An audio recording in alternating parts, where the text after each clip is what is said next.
여러분, 갑자기 시장에 아파트 공급 소식이 하나 떴습니다. 바로 더샵 일산 퍼스트월드 3단지인데요. 이게 우리가 아는 일반적인 청약이랑은 완전히 다른 아주 특별한 방식이라서 궁금해하시는 분들이 많을 것 같아요. 그래서 이 기회를 어떻게 잡아야 할지, 또 놓치면 안 되는 핵심 포인트는 뭔지 지금부터 제가 하나하나 시원하게 알려드릴게요.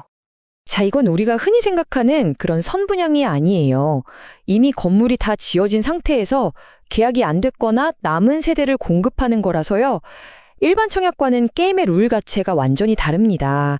이걸 바로 임의 공급이라고 부르는데 오늘 우리가 꼭 기억해야 할 핵심 단어입니다. 오늘 우리가 함께 살펴볼 내용들입니다.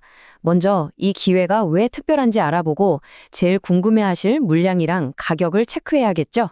그리고 나서 파격적인 신청 자격과 구체적인 신청 방법까지 짚어볼 거고요. 마지막으로 이게 진짜 중요한데 섣불리 기락했다가 큰일 날 수 있는 숨겨진 조건들은 없는지 사차시 파헤쳐 보겠습니다. 첫 번째, 이게 도대체 뭐냐? 성격부터 확실히 짚고 넘어가죠. 공고문을 보면 임의 공급 그리고 준공 후 분양이라는 단어가 나와요. 아주 간단히 말해서 아파트는 이미 다 지어졌고 남은 집을 원하는 사람한테 판다 이런 뜻이거든요. 그러니까 우리가 알던 그 복잡한 청약 규칙들로부터 완전히 자유로워지는 거죠. 자, 그럼 이제 제일 궁금해하실 부분, 도대체 어떤 집이 얼마에 나왔는지 바로 한번 확인해 보겠습니다. 이번에 풀린 물량은 딱 28세대입니다. 네, 전체 단지 규모에 비하면 정말 손에 꼽을 만큼 적은 수량이죠. 그만큼 희소성이 높다는 거고, 이건 곧 눈여겨보는 분들 사이에선 경쟁에 꽤 치열할 수 있다는 뜻이겠죠. 가격 한번 보실까요? 표를 보시면 가장 세대수가 많은 6465 타입이 16세대인데 가격은 6억 6천만 원에서 6억 8천만 원대입니다.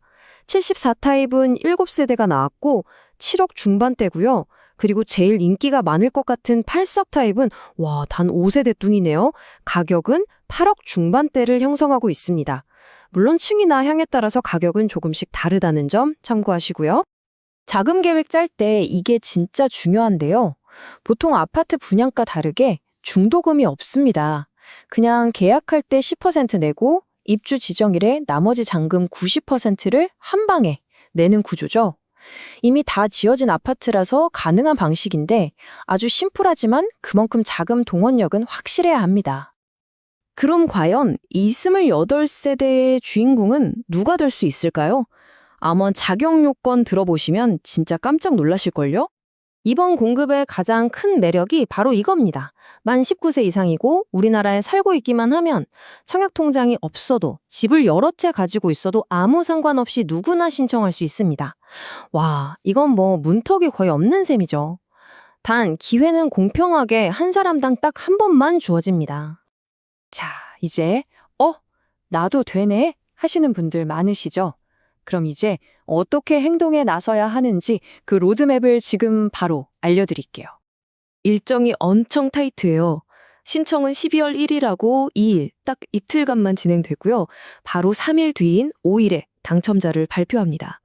그러니까 신청부터 계약까지 모든 게 단 2주 안에 속전속결로 끝나는 거예요. 정말 정신없겠죠.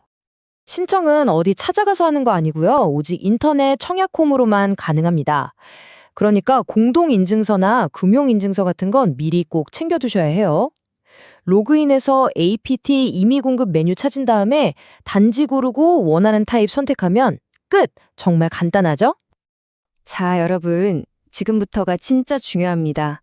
지금까지는 이 기회 외에 되게 좋은 점, 달콤한 부분만 이야기했다면 이제부터는 정신 바짝 차리셔야 합니다. 약간 매운맛 좀 보셔야 돼요. 계약서에 도장 찍기 전에 반드시 알아야 할 3가지 핵심 주의사항, 이거 놓치면 정말 큰일 날 수 있습니다. 첫 번째 주의사항, 바로 있는 그대로 사야 한다는 겁니다. 모델하우스가 아니라 이미 다 지어진, 완성된 집을 사는 거기 때문에 우리가 포기해야 할 것들이 몇 가지 있거든요. 이게 왜 중요하냐면요. 발코니 확장할까요? 시스템 에어컨 넣을까요? 이런 걸 고를 수가 없어요. 이미 다 시공이 끝난 상태라 빼거나 바꿀 수가 없거든요. 내 취향대로 인테리어를 손볼 수 없다는 뜻이죠. 그래서 당첨이 되면 무조건 배정된 그 집에 직접 가서 마감 상태는 괜찮은지, 창밖은 잘 보이는지, 또 공고문에 나와 있는 것처럼 견본 세대로 사용돼서 남은 흔적은 없는지 꼼꼼하게 확인해야 합니다. 두 번째 경고는 가장 현실적인 바로 돈 문제입니다. 공고문에 딱 못 박아놨어요. 사업 주체는 대출을 알선하지 않습니다. 라고요. 보통 아파트 분양받을 때 건설사가 은행이랑 연결해주는 집단대출 같은 거 여기는 전혀 없다는 뜻입니다. 계약금 10% 내고 두세 달 안에 남은 잔금 90%를 오로지 내 힘으로 마련해야 한다는 거죠. 계약하기 전에 자금 조달 계획을 확실하게 세워두는 게 무엇보다 중요합니다. 자, 마지막 세 번째 경고는 조금 법적인 내용일 수 있는데 바로 땅 문제입니다. 토지 소유권 등기가 생각보다 늦어질 수 있다는 거예요. 이게 무슨 말이냐면요. 이 환지 처분이란 말이 좀 어렵죠. 제가 아주 쉽게 풀어드릴게요. 잔금을 딱 내면 아파트 건물 있잖아요. 그 건물에 대한 소유권, 이건 내 집이다 하는 권리는 바로 넘어와요. 그런데 그 아파트가 서 있는 땅에 대한 내 지분 등기는 행정 절차가 마무리될 때까지 좀 시간이 걸린다는 뜻입니다. 법적으로 소유권을 갖는 데는 문제가 없지만 내 집의 건물 등기랑 땅 등기가 시간차를 두고 나온다는 점은 분명히 알고 계셔야 합니다. 자, 그럼 최종 정리 한번 해볼까요? 이번 기회의 장점은 진짜 확실하죠? 문턱이 매우 낮고 이미 지어진 집을 직접 보고 결정하고 바로 입주할 수 있다는 거. 하지만 단점도 그만큼 뚜렷합니다. 내 마음대로 바꿀 수 있는 게 거의 없고 잔금 90%를 스스로 해결해야 하며 등기 문제도 신경 써야 하죠. 한마디로 현금 동원력이 있고 즉시 입주가 필요하면서 옵션이나 마감에 크게 까다롭지 않은 분에게는 최고의 기회가 될 수 있습니다. 분명 아무에게 나오는 흔치 않은 기회인 건 맞습니다. 하지만 보신 것처럼 그만큼 꼼꼼히 따져봐야 할 조건들도 명확하죠. 이 특별한 기회가 과연 여러분에게 딱 맞는 기회일까요? 신중한 판단이 필요해 보입니다.